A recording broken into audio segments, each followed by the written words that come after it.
தமிழக அரசு திட்டங்கள். முதலமைச்சரின் காலை உணவு திட்டம். இது 1 to 5 வகுப்பு வரை உள்ள மாணவ மாணவியர்களுக்கு சாப்பாடு கொடுக்கறது. இது எப்போ ஸ்டார்ட் பண்ணாங்கன்னா செப்டம்பர் 15, 2022. எந்த இடத்துலனா மதுரை சிம்மக்கல்ல ஸ்டார்ட் பண்ணாங்க. இந்த திட்டத்தை விரிவாக்கம் பண்ணது ஆகஸ்ட் 25, 2023. அது எங்கேனா நாகப்பட்டினத்தில் உள்ள திருக்குவளையில்.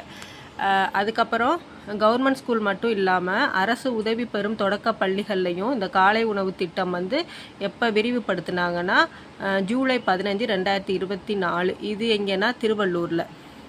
விடியல் பயண திட்டம். விடியல் பயண திட்டம் மே 8, 2021 தொடங்கினாங்க.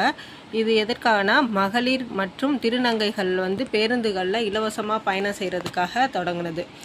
அதுக்கப்புறம் 2024-25 தமிழக பட்ஜெட்டில் நீலகிரி, கொடைக்கானல் மற்றும் வால்பாறையில் இதை விரிவாக்கம் பண்ணாங்க. புற்றுநோய் பரிசோதனை திட்டம். ஜனவரி 22, 2024.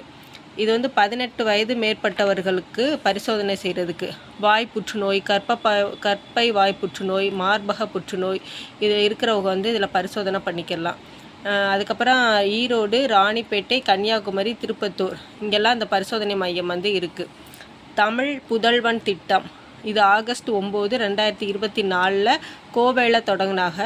இது எதுக்கான அரசு பள்ளி மற்றும் அரசு உதவி பெறும் பள்ளிகளில் 6லேருந்து 12ஆம் வகுப்பு வரை படித்து உயர்கல்வி படிக்கும் மாணவர்களுக்கு மாதந்தோறும் 1000 ரூபாய் வழங்குகிற திட்டம் தான் தமிழ் புதல்வன் திட்டம்.